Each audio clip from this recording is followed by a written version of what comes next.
श्री कृष्ण दोस्तों, श्री कृष्ण आप सभी की हर मनोकामना पूर्ण करे। भगवत गीता सार में श्री कृष्ण जी उपदेश देते हुए कहते हैं, जब भीष्म तथा दुर्योधन के पक्ष के अन्य वीरों ने अपने अपने शंख बजाए तो पांडवों के हृदय डरे नहीं। इस प्रकार जब पांडव पक्ष ने शंख को बजाया तब धृतराष्ट्र के पुत्रों के हृदय डर गए। इसका कारण स्वयं पांडव और भगवान कृष्ण में उनका विश्वास है। परमेश्वर की शरण ग्रहण करने वाले को किसी प्रकार का भय नहीं रह जाता, चाहे वह कितनी भी बड़ी मुसीबत में क्यों न हो। युद्ध शुरू होने वाला था।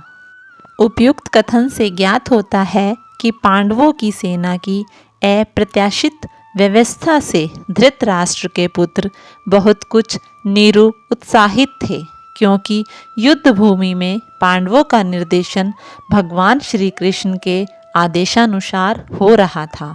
अर्जुन की ध्वजा पर हनुमान जी का चिन्ह भी विजय का सूचक, क्योंकि हनुमान ने राम तथा रावण युद्ध में राम की सहायता की थी, जिससे राम विजय हुए थे।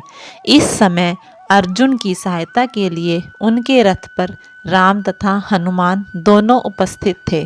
भगवान श्री कृष्ण साक्षात राम हैं और जहाँ भी राम रहते हैं वहाँ उनका नित्य सेवक हनुमान होता है तथा उनकी नित्य संगनी वैभव की देवी सीता उपस्थित रहती है। अतः अर्जुन के लिए किसी भी शत्रु से भय का कोई कारण नहीं था। इससे भी अधिक इंद्रियों के स्वामी भगवान कृष्ण निर्देश देने के लिए साक्षात उपस्थित थे। इस प्रकार अर्जुन को युद्ध करने के मामले में सारा सत्य परामर्श प्राप्त था। ऐसी स्थितियों में जिनकी व्यवस्था भगवान ने अपने सशक्त भक्त के लिए की थी, निश्चय विजय के लक्षण स्पष्ट थे। यद्यपि श्री कृष्ण साक्षात श्री भगवान हैं, किंतु वे अहू की कृपावश अपने मित्र की सेवा में लगे हुए थे। वे अपने भक्तों पर स्नेह दिखाने में कभी नहीं चूकते। इसीलिए अर्जुन ने उन्हें अचूय कहा है। सारथी रूप में उन्हें अर्जुन की आज्ञा का पालन करना था और उन्होंने इसमें कोई संकोच नहीं किया। अतः उन्हें अच्युत कहकर संबोधित किया गया है। यद्यपि उन्होंने अपने भक्त का सारथी पद पर स्वीकार किया था, किंतु इससे उनकी परम स्थिति अशून्य बनी रही। प्रत्येक परिस्थिति में वे इंद्रियों के स्वामी श्री भगवान हृषिकेश हैं। भगवान तथा उनके सेवक का संबंध अत्यंत मधुर तथा दिव्य होता है। जिस प्रकार सेवक स्वामी की सेवा करने के लिए सदैव तैयार रहता है, उसी प्रकार भगवान भी भक्त की कुछ न कुछ सेवा करने की कोशिश में रहते हैं। वे इसे विशेष आनंद का अनुभव करते हैं कि वे स्वयं आज्ञादाता न बने, अपितु उनके शुद्ध भक्त उन्हें आज्ञा दें, चूँकि वे स्वामी हैं। अतः सभी लोग उनके आज्ञा पालक हैं और उनके ऊपर उनको आज्ञा देने वाला कोई नहीं है। किंतु जब वे देखते हैं कि उनका शुद्ध भक्त आज्ञा दे रहा है तो उन्हें दिव्य आनंद मिलता है। यद्यपि वे समस्त परिस्थितियों में अच्युत रहने वाले हैं, भगवान का शुद्ध भक्त होने के कारण अर्जुन को अपने बंधु बांधवों से युद्ध करने की तनिक भी इच्छा नहीं थी, किंतु दुर्योधन द्वारा शांतिपूर्ण समझौता न करने पर हठ पर अड़े रहने के लिए और घमंड में होने के कारण उसे युद्ध भूमि में आना पड़ा। अतः यह वह नहीं जानने के लिए अत्यंत उत्सुक था कि युद्ध भूमि में कौन कौन से अग्रणी व्यक्ति उपस्थित हैं, मतलब आगे आने वाले बड़े लोग कौन कौन उपस्थित हैं। यद्यपि युद्ध भूमि में शांति प्रयासों का कोई प्रश्न नहीं उठता, तो भी वह उन्हें फिर से देखना चाह रहा था और यह देखना चाह रहा था कि इस अवांछित युद्ध में पर किस हद तक तुले हुए हैं। युद्ध भूमि में खड़े हुए अर्जुन युद्ध प्रारंभ होने से पूर्व यह तो जान ही लेना चाहता था कि कौन कौन से लोग आए हुए हैं, किंतु उनके समक्ष समझौता का प्रस्ताव रखने की उनकी कोई भी योजना नहीं थी। यह भी तथ्य था कि वह उनकी शक्ति का, जिसका उसे सामना करना था, अनुमान लगाने की दृष्टि से उन्हें देखना चाह रहा था। यद्यपि उसे अपनी विजय का विश्वास था, क्योंकि श्री कृष्ण उसकी बगल में विराजमान थे।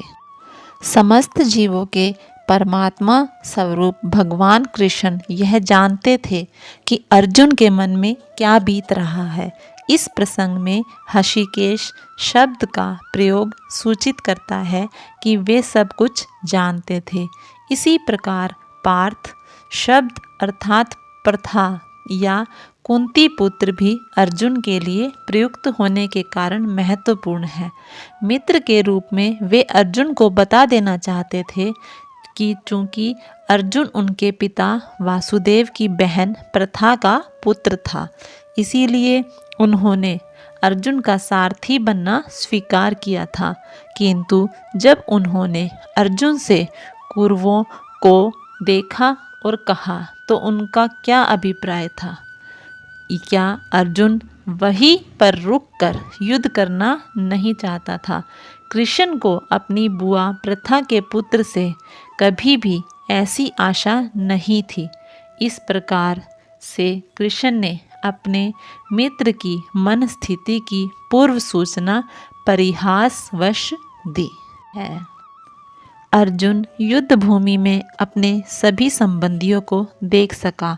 वह अपने पिता के समकालीन भूरिश्रवा जैसे व्यक्तियों, भीष्म पितामह, सोमदत्त जैसे पितामहों, द्रोणाचार्य तथा कृपाचार्य जैसे गुरुओं, शैल्य शकुनी जैसे मामाओं, दुर्योधन जैसे भाई, लक्ष्मण जैसे पुत्रों, अश्वत्थामा जैसे मित्रों, कर्तवम जैसे शुभचिंतकों को देख सका। वह उन सेनाओं को भी देख सका जिनमें उसके अनेक भी मित्र भी थे। श्री कृष्ण जी कहते हैं, यथार्थ भक्ति से युक्त मनुष्य में वे सारे सद्गुण रहते हैं जो सत्पुरुषों तथा देवताओं में पाए जाते हैं, जबकि अभक्त अपनी शिक्षा तथा संस्कृति के द्वारा भौतिक योग्यताओं में चाहे कितना भी उन्नत क्यों न हो, उन ईश्वरीय गुणों से विहीन होता है।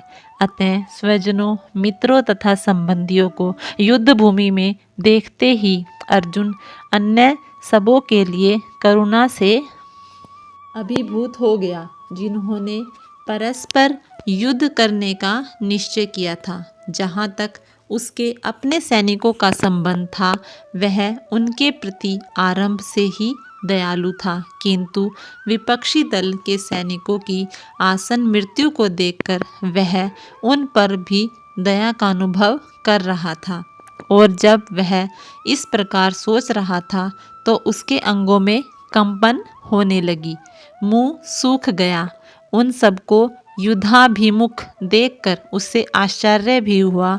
प्राय सारा कुटुंब मतलब सारा परिवार, अर्जुन के सगे संबंधी उससे युद्ध करने आए थे।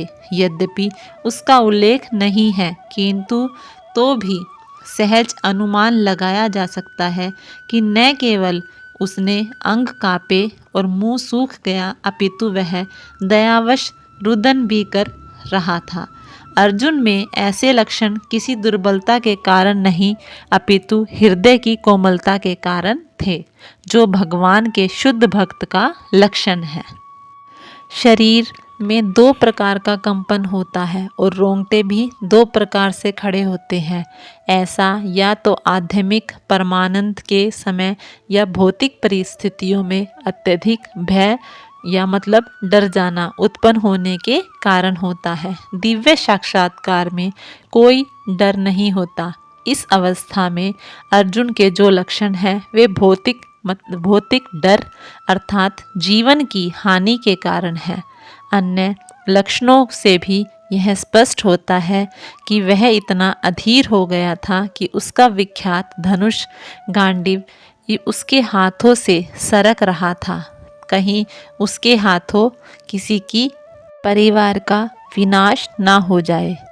अपने अधैर्य के कारण अर्जुन युद्ध भूमि में खड़ा रहने से असमर्थ था और अपने मन की इस दुर्बलता के कारण उसे आत्म विस्मृति हो रही थी। भौतिक वस्तु के प्रति अत्यधिक आसक्ति के कारण मनुष्य ऐसी मोहमाया स्थिति में पड़ जाता है।